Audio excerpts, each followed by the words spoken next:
이코노미톡 시작하겠습니다. 현대차 이야기 좀 해볼 텐데요. 4거래 연속 상승하고 있습니다. 제 옆에 박주군 리더스 인덱스 대표 나와 계십니다. 대표님 어서 오세요. 네, 안녕하세요. 네, 역대급 투자를 발표한 이후에 주가는 추가 상승하고 있는 네. 상황입니다. 선물 보따리를 좀 풀었어요. 네. 그것도 큰 걸요. 예, 어떻게 보셨습니까? 백악관의 루트벨트 룸에 서는 거는 쉽지 않다. 비싼 값을 치러야 된다. 예. 일본이 천조를 풀었고요. 손정희 회장도 엄청나게 풀었는데 현대차도 우선 큰 선물 보따리를 풀었습니다. 좀 주목해야 될 것은 일반적으로 현대차 그룹은 공장을 주로 짓는데 투자를 예. 했다면 예. 이번에는 종합 패키지입니다.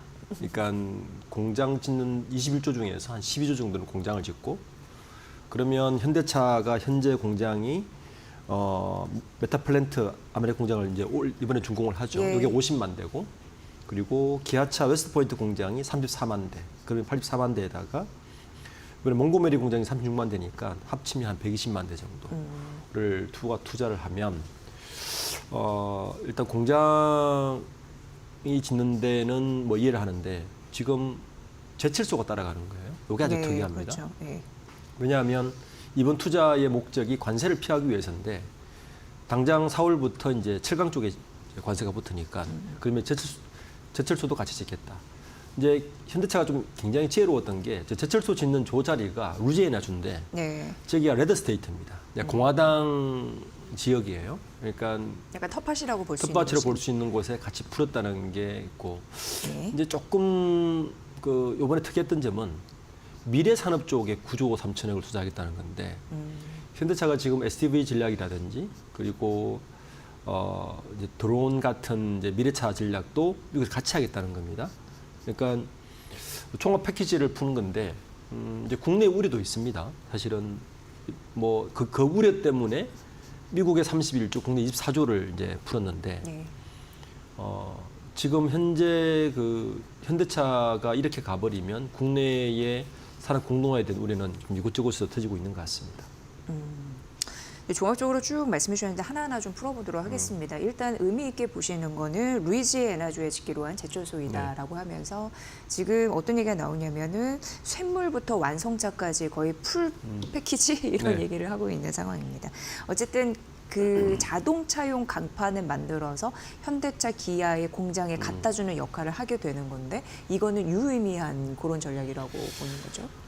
어떻게 보세요? 전 세계 예. 자동차 완성차 합체 중에서 현대차밖에 사실 없죠. 그러니까 밸류체인 전체를 다 가지고 있는 예, 수밖에 예. 없는데 강점일 수 있고 약점일 수도 있습니다. 약점은 어떤 네, 게 약점이 왜냐하면 될 수 있을까요? 네. 경기가 좋을 때는 아주 좋죠. 그런데 한쪽이 무너지면 같이 무너지는 효과도 있죠. 아, 예. 그래서 지금 270만 톤 규모면 이번에 4년 동안 투자를 다 합치면 미국에서 생산할 수 있는 자동차가 한 120만 대가 네. 되니까 작년에 미국에서 판매량이 170만 대였어요. 그러니까 작년에 170만 대 중에서 100만 대는 한국에서 생산해서 미국 수출한 양입니다. 네. 그리고 미국에서 생산한 거는 약 50만 대고 나머지는 멕시코 공장에서 생산했어요. 요거를 2년이 지나면 요 투자가 다 집행이 되면 2년이 지나면 국내에서 미국에 투자 가는 양은 45만 대로 줄고요.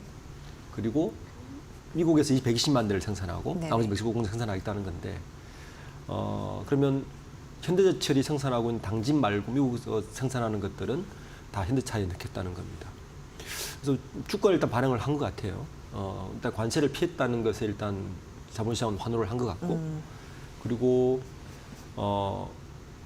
이 현대제철이 같이 가면 효과가 하나가 더 있어요. 좋을 때는 그거는 이제 강점으로 예, 생각하시는 코스트 다운으로 이어지죠. 재밌는 거는 현대차가 이렇게 대규모 투자를 발표한 날 사실 토요타는 아직 카드를 만지작거리고 있습니다. 굉장히 망설이고 있어요. 이미 일본 정부가 1000조를 뭐 이야기하는데도 토요타는 굉장히 망설이고 있어서 예. 자동차 쪽에 보시는 분은 토요타의 움직임도 좀 같이 보시는 게 투자 참고하실 만하지 않을까 싶습니다. 네. 지금 그 위크 포인트로 말씀하시는 게 경기 둔화, 그러니까 미국 경기 둔화에 대한 우려감 때문에 말씀하시는 거죠. 그렇죠. 예, 예. 그러니까 만들어 놓고 못 팔 가능성도 있으니까. 그러니까 관세 효과는 사실은 예. 트럼프 정부가 끝났을 때 될지 모르잖아요. 불확실성이 있잖아요. 네네. 그러면 현재는 관세 25%에 대한 효과가 계산해 봤을 때 미국 공장을 짓고 투자한 것에 대해서 충분히 여러 가지 손익분기점이 날 수 있지만 철강 제품에 대한 관세 말씀하시는 둘 거죠? 다 자동차 둘 자동차 다요. 함께. 자동차도 예. 우리나라가 지금 100만 대 수출하고 있으니까. 예. 그런데 트럼프 정부가 끝났을 때를 가정해 보면 네. 과연 이 관세가 계속 지속될 것인가 여러 가지 계산해 보면 조금 복잡한 셈법이 있을 것 같습니다. 네.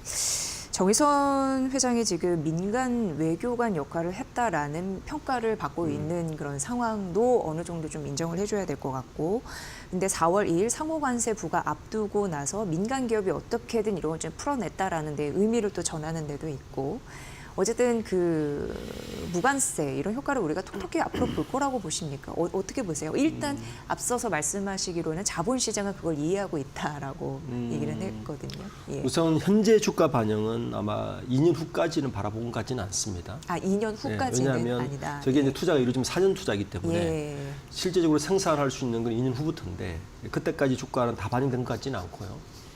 우선 메타플랜트 공장이 당장 이제 돌아가기 시작하니까 예, 예. 그러니까 이에 대한 반응이 있고 이 기본적으로 투자를 하면 뭐 자본시장은 환호를 하죠.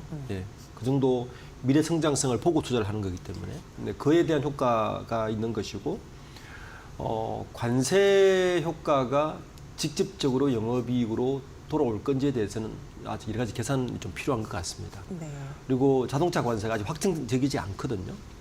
그래서 이제 현대차 입장에서는 일본 토요타나 독일 차의 관세가 매겨졌을 때 네. 현대차가 반사이익을 볼 것이라는 가정을 하고 아마 들어간 것 같은데 그러면서 봤을 때는 현대차 입장에 나쁠 건 없다고 봅니다. 네.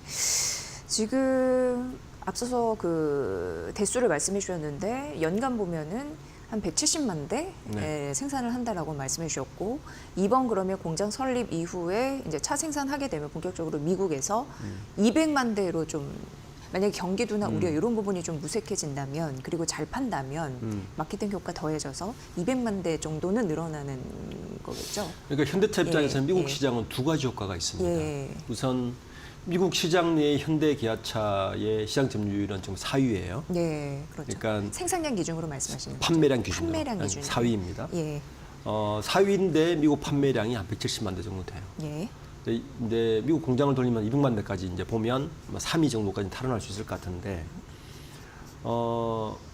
현대차가 사실 영업이익률이 지금 글로벌 순위로 3위지 않습니까? 그러니까 폭스바겐, 토요타 다음 토요타나 폭스바겐 다음 현대차인데 미국 시장에서 누리는 현대차 효과는 사실 영업이익률입니다. 예. 그러니까 글로벌 판매량은 700만 대로 3위지만 영업이익률을 보면 1, 2위를 하고 있어요. 현대차 그룹이.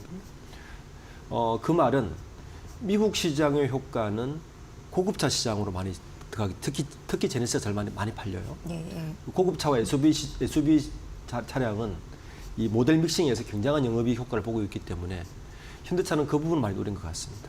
그러니까 다른 지역에 파는 자동차보다 미 시장에 파는 자동차의 영업이익률이 훨씬 높습니다. 그러니까 현대차 입장에서는 미국 시장을 더 확대시키는 게 이익 곡선으로 유리하죠. 예. 네, 그런 부분이 반영이 된 것 같고, 네네. 뭐 이제 현대차가 곧 아마 미국 시장 누적 3천만 대를 돌파할 것 같은데요. 이제 이렇게 되기까지 한 30년 걸렸습니다. 예. 네. 그러니까 요 시간을 이번 투자로 좀 더 앞당기겠다는 의지도 반영된 것 같습니다. 네. 앞서서 뭐 도요타의 그 지금 뭐 눈치 보기, 상황파 이런 것도 봐야 된다라고 말씀드렸는데 전기차 캐즘의 여파가 아예 극복된 상황은 아니잖아요. 그렇죠. 이런 상황에서 글로벌 완성차들 보면은 미국 스텔란티스도 그렇고, 예, 뭐 벤츠, 독일 아우디도 그렇고 지금 인력 감축, 구조 조정하고 있는 상황이거든요. 네. 근데 일각에서는 현대차 전동화 투자를 지속적이고 무엇보다도 신공장을 열었다라는 데에서는 어떤 의미로 봐야 될지 좀 그건 시선이 좀 엇갈리는 듯도 합니다. 어떻게 보세요, 대표님은?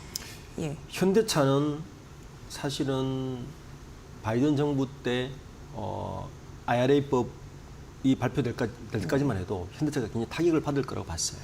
그죠? 왜냐하면 보조금을 받지 못했기 때문에. 그런데 이게 오히려 진화위복이 됐습니다. 예. 결론적으로 보면. 왜냐하면 현대차는 보조금을 받지 못하면서 그 현재 애틀랜타에 짓고 있는 메타플랜트 공장을 하이브리드로 급속하게 바꾸면서 사실 모델 믹싱에 성공을 했고 투자 대비 이익률이 나쁘지 않습니다. 그러니까 오히려 전화위복이 된 걸로 봐야 되는데 그러면서 전기차 시장은 오히려 캐즘에 빠지면서 네. 현대차 입장에서는 시간을 벌었죠. 지금 미국의 전기차 시장은 규모를 보면 올해 240만 대를 보고 있거든요. 원래 그 중에 올해요? 예, 올해 240만 대를 보고 있는데 테슬라가 당연히 1위고요.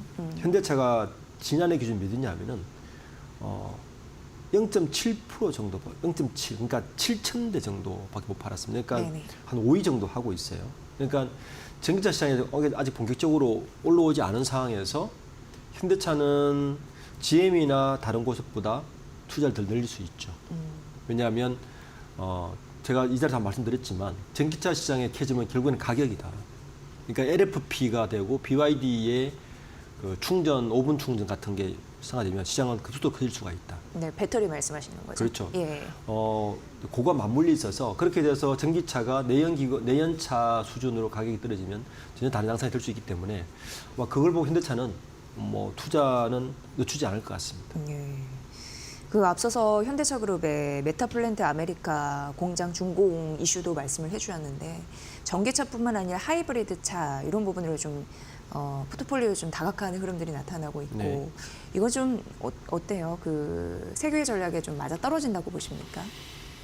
전기차에 집중하고 현대차가 민첩한 거죠. 예. 원래 그 메타플랜트 공장은 전기차 전용으로 만들었는데 현대차가 공장을 짓는 도중에 하이브리드로 급속하게 홀류 생산을 했어요. 예. 이게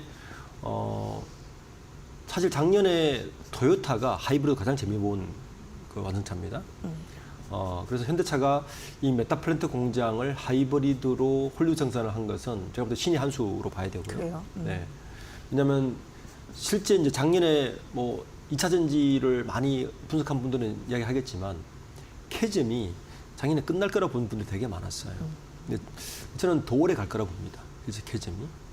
앞으로도요. 네, 왜냐하면 2차 전지의 가격대를 보면 아마 저는 2, 3만 불대의 아주 전기차가 대중화차가 네. 나오는 게 캐즘의 마지막이라고 보거든요. 예.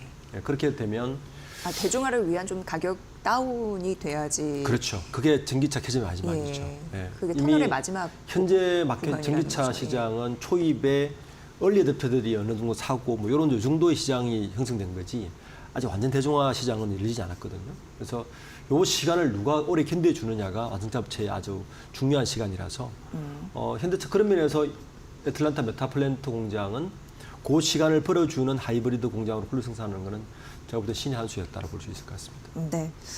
현대차 그룹은 이외에도 다양한 사업을 하고 있습니다. 보스턴 다이내믹스를 통한 이제 로봇 사업이 있고요. 도심 항공교통이나 수소 신사업이 있고요. 그 외에도 글로벌 대기업들과 함께 그 협력하는 흐름들이 나타나고 있죠. 웨이모, 도요타, GM.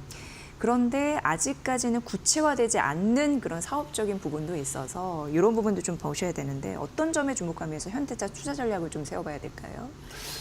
현대차의 보스턴 다이내믹스는 완성차 기업 중에서 굉장히 특이한 기업 현상이죠. 네.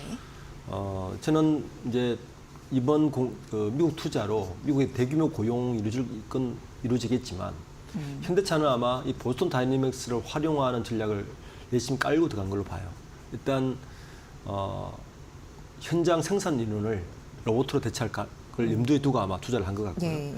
그러니까 미국에 투자하면 보스턴 다이내믹스 미국에 있기 때문에 이러한 시너지 효과도 분명히 있을 거라 보고요. 현대차가 또 하나 노리는 거는 현대차가 지금 토요타나 GM과 엔비디아 협력을 많이 하지 않습니까? 네. 이게 뭐냐 하면 결국에는 자동차가 우리가 PC처럼 결국에는 플랫폼 경쟁으로 갈 겁니다. 그러니까 현대차는 SDV 전략으로 이걸 이야기하고 있는데 이 플랫폼을 누가 주도할 것인가가 앞으로 자동차 산업의 가장 큰 키입니다. 앞으로요. 그렇죠. 예. 그러니까 전기차든가 이제 어느 정도 올라오면 결국에는 소프트웨어 플랫폼을 누가 주도적으로 가지는가가 이 자동차 산업을 키를 질 것인데 그렇게 하려면 네. 결국에는 토요타와 엔비디아 같은 데와 손을 잡는 게 유리하죠. 거기다가 최근에 이제 우리 행보를 보면 정선 회장이